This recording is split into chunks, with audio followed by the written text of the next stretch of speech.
नमस्कार, news room live में आपका स्वागत है और मैं हूं आपके साथ शीतल शर्मा। कहते हैं कि एक जानवर ऐसा है जिसकी पूंछ आप 12 साल भी एक पत्थर के नीचे रखेंगे लेकिन फिर भी वो टेढ़ी रहेगी। जी हां, ये कहावत सटीक बैठती है पाकिस्तान पर और पाकिस्तान से पनपे हुए, पाकिस्तान से निकले हुए उस आतंकवाद पर जो जम्मू कश्मीर में हमेशा काले साए की तरह बना रहता है।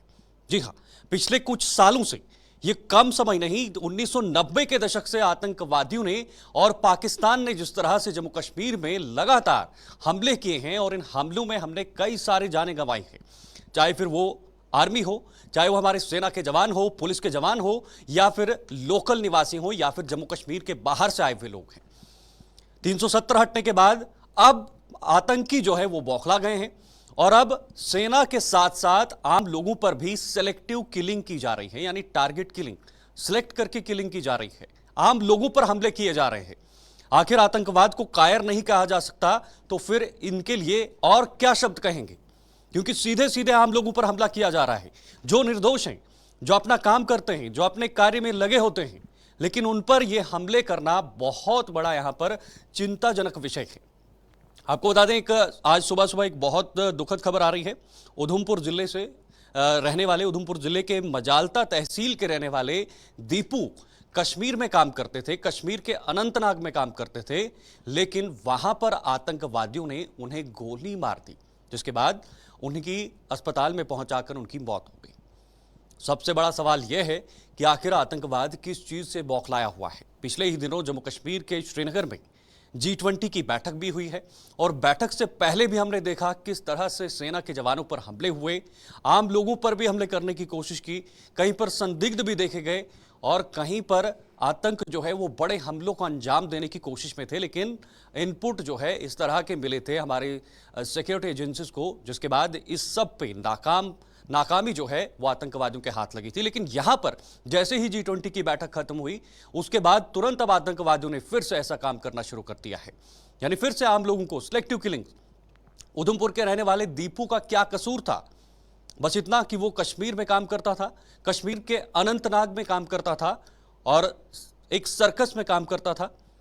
आपको पूरी डिटेल में बताता हूं। ये माशू राम जी के बेटे हैं दीपू, जो उधमपुर के रहने वाले थे लेकिन अनंतनाग में काम करते थे, एक सर्कस में काम करते थे। और वहीं पर सोमवार की रात जो है वो आतंकवादी आते हैं और दीपू पर गोलियां बरसा देते हैं। ऐसा क्या किया था दीपू ने जिस पर आतंकवादियों ने जो है आकर गोलियां बरसा दी? सवाल ये नहीं है, सवाल सबसे बड़ा यह है कि आखिर आतंक चाहता क्या है और सरकार की नीति, जम्मू कश्मीर प्रशासन की नीति आतंकवाद के ऊपर क्या है। हालांकि ये सिलेक्टिव किलिंग्स कब तक चलती रहेंगी? पिछले 3 या 4 साल में सिलेक्टिव किलिंग्स का आंकड़ा जो है वो काफी ज्यादा बढ़ गया है।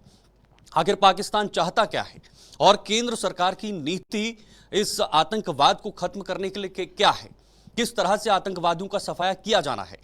हालांकि हमने देखा 370 हटा और 370 हटने के बाद सरकार की जो प्राथमिकता थी वो यह थी कि देश में या फिर जम्मू कश्मीर में जो लगातार आतंकवादियों का साया देखने को मिलता है, उस साये को कैसे मिटाना है, उसको कैसे हटाना है, आतंकवादियों को खत्म कैसे करना है। हालांकि उसमें कई हद तक जो है सरकार को सफलता हाथ लगी, लेकिन दूसरी तरफ आतंकवाद एक बार फिर से अब जो है आम नागरिकों पर हमला कर रहा है और अपनी कायरता जो है यहां पर पेश कर रहा है। यह आज की बहुत ही दुखद खबर थी। अब पूरे उधमपुर में, पूरे गांव में जो है वो मातम छाया हुआ है कि आखिर एक निर्दोष व्यक्ति, एक युवा जो है वो अपना घर बार छोड़ के अपने घर के लिए, अपने घर के रोजगार के लिए यहां से कश्मीर जाता है, कश्मीर के अनंतनाग जाता है और वहां पर आतंकियों द्वारा जो है वो गोली मार दी जाती है। ये बहुत बड़ा एक दुखद घटना जो है आज सुबह सुबह सामने आई है। हालांकि देखना होगा कि आने वाले समय में अब इस पर सरकार के क्या कदम रहेंगे, क्योंकि लगातार सिलेक्टिव किलिंग्स हो रही है और इस पर सरकार किस तरह के कदम उठाएगी और किस नीति के साथ, किस पॉलिसी के साथ और किस स्ट्रैटेजी के साथ जो है वो सरकार आगे बढ़ने वाली है, ये देखना बेहद दिलचस्प है। फिलहाल वहां पर चारों तरफ आतंकवादियों को घेरने की कोशिश की जा रही है, सर्च अभियान चलाया जा रहा है। ये कंफर्म नहीं हुआ पाया है कि कितने वहां पर आतंकी हो सकते हैं, वो आतंकी वहां पहुंचे कैसे, लेकिन जो आसपास के लोग थे उन्होंने यह बताया कि वहां पर गोलियों की आवाज सुनी और गोलियों की आवाज के सुनने के बाद जब मौके पर पहुंचे तो तब तक जो दीपू था वो खून से लथपथ मिला। उसके बाद उसे अस्पताल पहुंचाया गया, लेकिन अस्पताल में उसकी मौत हो गई। फिलहाल ये बहुत ही दुखद मामला है। आगे बढ़ते हैं, हमारे साथ इस वक्त जसलीन कौर मेरी सहयोगी आपके सामने आएंगी और आगे की अपडेट रखेंगे।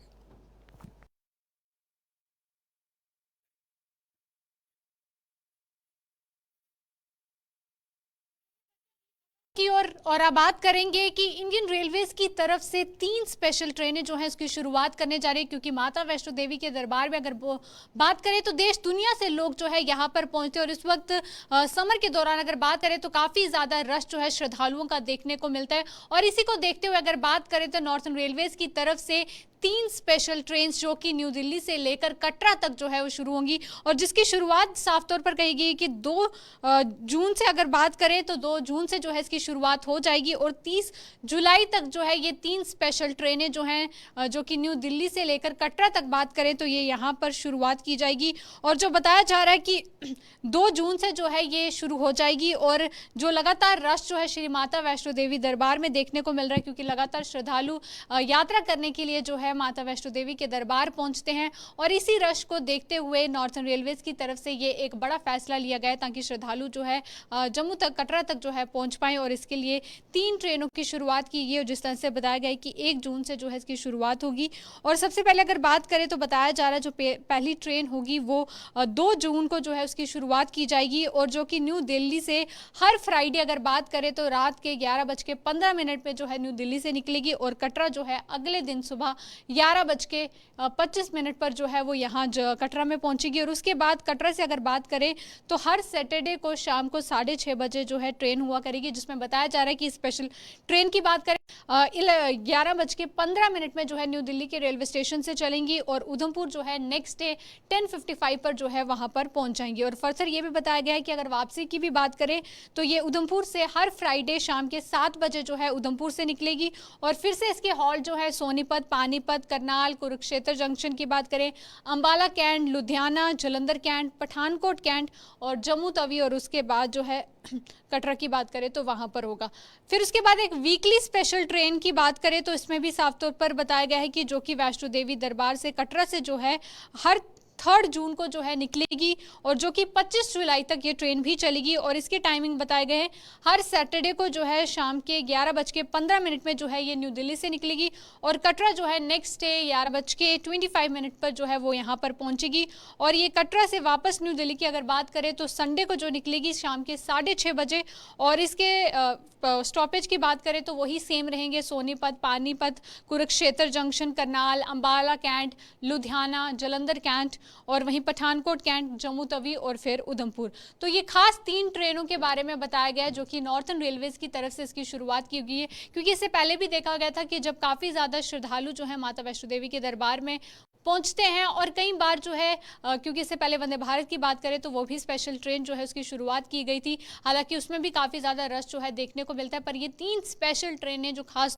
व्हाट्सएप अपने फीचर्स में तब्दीली करता जा रहा है, और ये तब्दीली इसीलिए की जा रही है क्योंकि जो कस्टमर्स हैं यानी कि जो यूज़र्स हैं व्हाट्सएप के, वो व्हाट्सएप के साथ जुड़े रहें।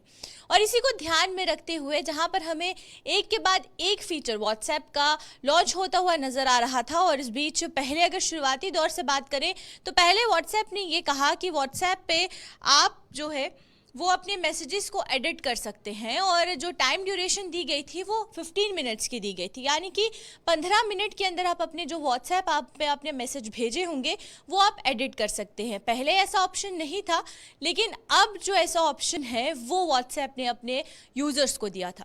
उसके बाद से एक और जो फीचर था वो व्हाट्सएप द्वारा लाया गया था, जिसमें कि ये कहा जा रहा था कि आप एक ही नंबर से 4 अलग अलग फ़ोनों में व्हाट्सएप चला सकते हैं। और ये फीचर्स बहुत से एंड्रॉयड यूज़र्स और आईफोन यूज़र्स के फ़ोन में आ भी चुका है। और इसी के साथ साथ एक और फीचर जिसकी अब शुरुआत व्हाट्सएप करने जा रहा है, लेकिन ये जो फीचर है ये सिर्फ व्हाट्सएप बिजनेस के लिए ही होगा, यानी कि जो व्हाट्सएप बिजनेस ऐप यूज़ करते हैं उनके लिए ये जो फीचर है ये व्हाट्सएप ने लाया है, और ये स्पेशली उन लोगों के लिए लाया है जो कि बिजनेसेस हैंडल करते हैं व्हाट्सएप पर, क्योंकि व्हाट्सएप पर बहुत से ऐसे बिजनेस अकाउंट्स बनाए गए हैं और बहुत सी ट्रांजेक्शन्स जो हैं वो व्हाट्सएप के थ्रू होती हैं। इस बीच कस्टमर्स स्टेटस अपने अपलोड करते हैं, और जो स्टेटस होते हैं वो उनके प्रोडक्ट्स के रिलेटेड होते हैं, वो उनके क्लाइंट्स के रिलेटेड होते हैं। और क्योंकि जिस तरीके से व्हाट्सएप पर एक फीचर है कि 24 घंटों के बाद जो स्टेटस है वो डिसअपेयर हो जाता है, इसको ध्यान में रखते हुए व्हाट्सएप ने आर्काइव का ऑप्शन भी लाना शुरू कर दिया है। और ये जो ऑप्शन है ये आपको सिर्फ व्हाट्सएप बिजनेस में मिलेगा, जिसमें कि जितने भी स्मॉल बिजनेसेस हैं या फिर वो लोग जो कि व्हाट्सएप के थ्रू अपने बिजनेस को कंडक्ट करते हैं, उनके लिए ये ऑप्शन काफ़ी ज़्यादा बेनिफिशियल रहेगा। इसके बारे में ये भी बताया गया है कि अब एक स्टेटस टैब जो है वो व्हाट्सएप बिजनेस में आपको देखने को मिलेगा, और इस व्हाट्सएप बिजनेस में ये जो स्टेटस टैब है इसके ज़रिए आप अपने जितने भी स्टेटस हैं जो आपने अपलोड किए हैं, अपने क्लाइंट्स के लिए अपलोड किए हैं, एज अ प्रोडक्ट इंट्रोड्यूस करने के लिए अपलोड किए थे, तो आप उन आर्काइव्स में उन स्टेटस को अपलोड कर कर रख सकते हैं, और आपका जब मन करेगा आप उसे फिर से शेयर कर सकते हैं अपने कस्टमर्स के साथ। यानी कि आप अपने प्रीवियस स्टेटस या फिर जितने भी अपडेट्स हैं वो आप अपने कस्टमर्स के साथ शेयर कर सकते हैं इस फीचर के साथ। इसी के साथ साथ व्हाट्सएप ने स्टेटस आर्काइव का जो ऑप्शन लाया है वो पहले एंड्रॉयड फ़ोन्स में होगा, यानी कि जो एंड्रॉयड यूज़र्स हैं उनको इसका पहले बेनिफिट मिलेगा और उसके बाद ही इसे आईफोन में लाया जाएगा। और जिस तरीके से फेजेस मैनर में इसे शुरू कर दिया गया है, और मेटा ओन प्लेटफॉर्म जो व्हाट्सएप है वो एक के बाद एक फीचर्स में तब्दीली करता जा रहा है, ताकि यूज़र्स को हर बार एक नया फीचर मिले और यूज़र्स व्हाट्सएप के साथ कनेक्टेड रहें। इसी के साथ ये बताया जा रहा है क्योंकि स्क्रीनशॉट लेकर एक नोटिफिकेशन जब आती थी, अब उस स्टेटस टैब में आपको ये भी शो होगा कि आप अपने स्टेटस को आर्काइव्स में अपलोड कर सकते हैं, और व्हाट्सएप अकाउंट को आपको सिर्फ एक्टिवेट करना है और उसके साथ साथ आपको अपडेट करना है। अपडेट करने के बाद आप अपने स्टेटस को कभी भी आर्काइव्स में डाल सकते हैं, जो कि आपके डिवाइस में सेफ रहेगा, और जब भी आप कहीं पर भी अपना व्हाट्सएप लॉगिन करेंगे तो जो आपके पुराने प्रीवियस स्टेटस हैं वो भी उस आर्काइव्स के फोल्डर में आ जाएंगे। और इसी के साथ ये बताया जा रहा है कि ये 30 दिनों तक यूज़र्स के फ़ोन में रहेंगे, यानी कि 1 महीने का पूरा डेटा आप आर्काइव्स में सेव कर कर रख सकते हैं, और 30 डेज़ के बाद ये खुद ऑटोमेटिकली इसे रिमूव कर दिया जाएगा, यानी कि 1 महीने का जो डेटा है वो आप अपने फ़ोन में कभी भी सिक्योर रख सकते हैं। और अब इसकी जो अवेलेबिलिटी है वो रोल्ड आउट करना शुरू कर दी गई है, यानी कि इसे फेजेस मैनर में लाना शुरू कर दिया गया है, और जितने भी यूज़र्स हैं उनको जल्द ही इसका बेनिफिट भी मिलेगा। और इस बेनिफिट के साथ साथ जो बिजनेसेस हैं जो व्हाट्सएप के थ्रू कंडक्ट किए जाते हैं उसमें सबसे ज़्यादा जो बेनिफिट है वो लोगों को मिलेगा। तो चलिए अब दूसरी खबर की तरफ रुख करते हैं, और आते हमारे साथ यहाँ पर जुड़ चुकी हैं आते आपको अगली खबर से रूबरू करवाएंगे, और वो बताएंगे कि जो अपडेट वो लेकर आई हैं उसमें क्या कुछ खास है।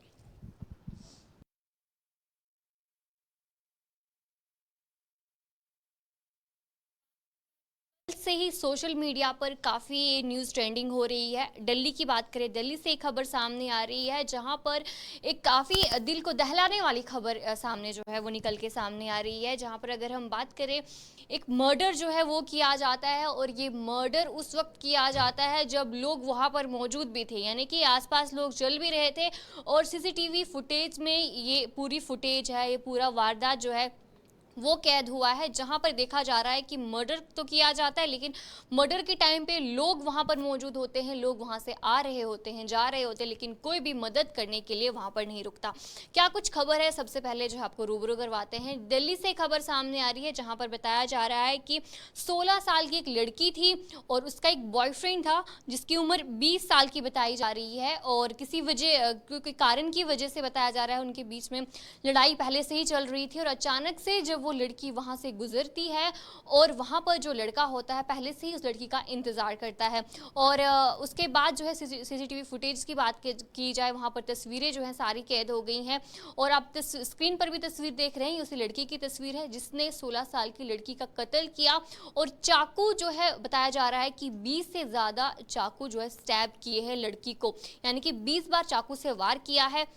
और यहीं तक नहीं, उसके बाद एक बड़ा पत्थर भी लाया जाता है जिसकी वजह से जो लड़की का स्कल है वो पूरी तरीके से रैप्चर हो जाता है, यानी कि पत्थर से भी वार किया जाता है। पहले तो चाकू से कई बार वार किया जाता है, पहले कुछ लोग कह रहे थे कि 10 बार किया है, कुछ बोल रहे थे 11 बार वार किया है, लेकिन उसके बाद जब मेडिकल रिपोर्ट सामने आई है जहाँ पर बताया जा रहा है कि 20 से ज़्यादा बार जो है चाकू से वार किया है, और उसके बाद वार करने के बाद पत्थर से भी उसका स्कल है यानी कि खोपड़ी है वो पूरी तरीके से रैप्चर रैप्चर हो जाती है। दिल्ली का ये मामला है जहाँ पर 16 साल की लड़की है और उसका बॉयफ्रेंड जो मैंने आपको कहा कि 20 साल का है, और बताया जा रहा है कि कई दिनों से ये कांटेक्ट में नहीं थे, किसी कारण की वजह से ये बात नहीं कर रहे थे। और उसके बाद मामला ये सामने आ रहा है कि वो जो लड़की थी 16 साल की लड़की थी जिसने हाल ही में 10th के एग्ज़ाम दिए थे, उसके बाद बताया जाता है कि वो अपनी फ्रेंड के घर, जो नीतू उसकी फ्रेंड थी लड़की की, वहाँ पर वो जाती है और उसके बाद वहाँ से फ्रेंड से मिलने के बाद वहाँ से वापस जा रही होती है और ये लड़का पहले से ही उसका वहाँ पर वेट करता है। और जब वो लड़की वहाँ पर गुजरती है तो इस पर चाकू से कई बार वार किए जाते हैं। और इसके अलावा सीसीटीवी फुटेज में पूरा जो वाकया है वो कैद हुआ है। और उसके बाद एक सीमेंट का पत्थर वहाँ से लाते हैं और पत्थर से जो इसका पूरा स्कल है वो रैप्चर किया जाता है। और मेडिकल रिपोर्ट में भी ये चीज़ सामने आई कि 22 बार स्टैबिंग की गई है, यानी कि चाकू से 22 बार वार किए गए हैं और उसके बाद पत्थर से भी वार किए जाते हैं। और जिस तरीके से सीसीटीवी फुटेज की बात करें वहाँ पर ये चीज़ भी सामने आ रही, कहीं लोग वहाँ से आ रहे थे, जा रहे थे, जैसा कि आपने तस्वीरों में भी देखा, लेकिन किसी ने मदद नहीं की। वहाँ लोगों ने भी कहा कि हमने आवाज़ें सुनी लेकिन किसी ने मदद नहीं की। काफ़ी हैरान करने वाला वाकया है कि लोगों के बीच में एक बड़ा मर्डर अंजाम देना और लोगों ने मदद किसी तरीके से नहीं की है। और जो सीसीटीवी फुटेज था वहाँ पर भी चीज़ सामने आई थी कि लोग जो है वहाँ से आ रहे थे, लोग देख रहे थे। हालांकि जो पत्थर मारने के बाद, यानी कि जो स्कल रैप्चर हो जाता है, 2-3 पत्थर उस लड़की को मारे जाते हैं, उसके बाद भी लोग वहाँ पर आए लेकिन किसी ने उस लड़की को ना उठाया ना ही हॉस्पिटल पहुँचाया। उसके बाद पुलिस वहाँ पर पहुँचती है और पुलिस वहाँ से जो है लड़की की जो बॉडी है वो लेके जाती है और मेडिकल फॉर्मेलिटी सारी होती है वो की जाती है। उसके बाद ये चीज़ सामने आती है कि 22 बार स्टैबिंग की जाती है और उसके अलावा उसका पूरा स्कल है वो रैप्चर किया जाए है। ये खबर थी दिल्ली की बात करें तो वहाँ से खबर सामने आई है। कल से ही काफ़ी ट्रेंडिंग है, काफ़ी दिल दहलाने वाली खबर जो है वो सामने आ रही है। अब देखना बाकी क्या कुछ इन्वेस्टिगेशन की जाती है। लड़के को फिलहाल जो है पुलिस ने गिरफ्तार कर दिया है, जो कि यूपी भाग गया था और वहाँ से पुलिस ने गिरफ्तार किया है। चलिए बढ़ते हैं अगली खबर की तरफ, जहाँ पर साहिल केरनी जो है वो ज्वाइन करेंगे और क्या कुछ अपडेट है जम्मू कश्मीर की बात करें, पूरी इंडिया की बात करें, क्या कुछ अपडेट जो है उसके हवाले से आपको जो है अपडेट करेंगे। किस तरह से खुशी मनाते हुए कल चेन्नई सुपर किंग्स के खिलाड़ी नजर आए, महेंद्र सिंह धोनी नजर आए, किस तरह फैंस खुश नजर आए। महेंद्र सिंह धोनी का शायद ये आखिरी हो, पर पक्का नहीं कह सकते क्योंकि इस पे अटकलें हमेशा बनी रहती हैं। महेंद्र सिंह धोनी जब भी कोई डिसीजन लेते हैं तो एकदम ही लेते हैं, जिस तरह से उन्होंने इंटरनेशनल क्रिकेट को भी अलविदा कहा था। और जहां बात करेंगे हम अंबाती रायडू की, उनका कल आखिरी मैच था। वो पहले ही ऐलान कर बैठे थे कि ये मेरा आखिरी मैच है, ये मेरा आखिरी टूर्नामेंट है, इसके बाद मैं संन्यास ले लूँगा। तो उन्होंने संन्यास कल ले लिया है। तो पर ये संन्यास भी उनका एक यादगार बनकर रह गया, जिसमें कि 5वीं बार चेन्नई सुपर किंग्स ने खिताब अपने नाम किया और मुंबई इंडियंस की उन्होंने बराबरी की। और बात करें अगर रविंद्र जडेजा की, तो क्या बेहतरीन बैटिंग उन्होंने की और एंड में आके लास्ट की 2 बॉलों में 10 रन चाहिए, 10 रन बनाए और अपनी टीम को विजेता बनाया। लास्ट ओवर में डिफेंड करने के लिए 13 रन थे और मोहित शर्मा बॉलिंग करवा रहे थे। पहली 4 गेंदें तो बेहतरीन की, पर 5वीं और 6वीं में पहली में छक्का आया, उसमें उसके बाद चौका आया। जो चौका आया उसमें वो बॉल समझ नहीं आई कहाँ डाली उन्होंने। पर जो भी हो, अंडर प्रेशर मैच होता है और काफ़ी अच्छा स्कोर था, टारगेट अच्छा था, पर उस तरह से डिफेंड नहीं कर पाई गुजरात टाइटंस की टीम, तभी उनको हार देखनी पड़ी। पर यहाँ पे सबसे बड़ी बात आ जाती है डीएल मेथड की। जो डीएल मेथड है वो अक्सर देखा गया है कि जीतती हुई टीम को हरा देता है और हारती हुई टीम को जिता देता है। और कल भी कुछ इस तरह का देखने को मिला, क्योंकि जिस तरह का टारगेट दिया गया चेन्नई को तो वो कम हो गया था। 214 अगर 20 ओवर में करना होता तो शायद नहीं बन पाता, पर वहीं पर टारगेट जो है 171 के करीब आ गया, तो वो 15 ओवर में करना था, तो वो थोड़ा आसान हो जाता। और वैसे ऐसा इतना आसान भी नहीं होता है, पर ये टीम एफर्ट थी, बेहतरीन पारी खेली। अब ये देख सकते हैं, इससे अंदाजा लगा सकते हैं कि गुजरात टाइटंस ने 214 का किया था, तो 96 रन की पारी जो है वो साई सुदर्शन ने खेली थी। वो भी एक बेहतरीन उम्दा खिलाड़ी, नए खिलाड़ी उभर कर सामने आ रहे हैं। तमिलनाडु से वो डोमेस्टिक क्रिकेट खेलते हैं और वहीं से तमिलनाडु प्रीमियर लीग से इनका नाम IPL तक का सफ़र जो है वो शुरू हुआ है। और वहीं बात करेंगे हम उसके बाद चेन्नई सुपर किंग्स की, तो उसमें जो हाईएस्ट स्कोरर थे वो 47 रन थे, 47 रन थे डेवन कॉनवे के। तो अब यहाँ से देख सकते हैं कि 171 रन का टारगेट जब चेस कर रहे हो तो पूरी टीम एफर्ट लगी, हर एक प्लेयर ने अपनी जो जिम्मेदारी थी वो बखूबी निभाई और टीम को विजय बनवाया और जिसकी वजह से चेन्नई 5वीं बार इस खिताब को अपने नाम कर सकी। और जहां बात हम कर रहे थे इन सब खिलाड़ियों की, तो पूरे आईपीएल में बहुत कुछ देखने को मिला। जहां मोहित शर्मा बहुत भावुक हो गए जब वो मैच हारी, जहां पे अंबाती रायडू जब संन्यास लेने की बात हुई, तो जब वो मैच कप जीतने के बाद जब वो स्टेडियम में घूम रहे थे तो वो वहाँ पे साफ तौर पर रोते हुए दिखाई दिए। होता ही है जब खिलाड़ी इतने साल क्रिकेट को देता है और उसके ऐसा खिलाड़ी जिसके खिलाफ बहुत सी कंट्रोवर्सीज हुई हों, अपने एटीट्यूड की वजह से भी वो बड़ी बार सुर्खियों में रहे हैं। बहुत सी लड़ाइयाँ उन्होंने लड़ी हैं अपने कोच के साथ, अंपायर्स के साथ, जिसकी वजह से शायद उनको हिस्सा नहीं बनाया गया था वर्ल्ड कप का 2019 का भी, क्योंकि 2019 में उनका नाम था कि ये वर्ल्ड कप में आएंगे और वहाँ पे 2019 वर्ल्ड कप में विजय शंकर को जगह दी गई थी रायडू की जगह पे। तो तभी वो गुस्से में आकर उन्होंने ट्विटर की झड़ी लगा दी थी और उसके बाद उन्होंने खरी खोटी बीसीसीआई को भी सुनाई थी, जिसके बाद उनको यही खामियाजा भुगतना पड़ा कि वो इंडियन टीम में दोबारा कभी शामिल ना हो पाए। और उन्होंने वैसे ऐसे अंबाती रायडू के लिए एक बात और सामने आती है कि उन्होंने पहली बार ही संन्यास के लिए नहीं कहा है कि मैं संन्यास ले रहा हूं आईपीएल फॉर्मेट से। इससे पहले भी वो बहुत बार ही संन्यास लेने की बात कह चुके हैं हर एक फॉर्मेट से, पर फिर भी वो ये खेले। अब देखते हैं अगला सीजन कैसा रहता है उनका। हमने आपको अलग अलग खबरों से आज रूबरू करवाया, जहां पे बात की हमने कटरा एक्सीडेंट की, तो काफ़ी श्रद्धालुओं की उसमें मृत्यु भी हुई है, काफ़ी दर्दनाक हो रहा है हादसा। आज के न्यूज़ रूम में इतना ही है, दीजिए इजाज़त, नमस्कार।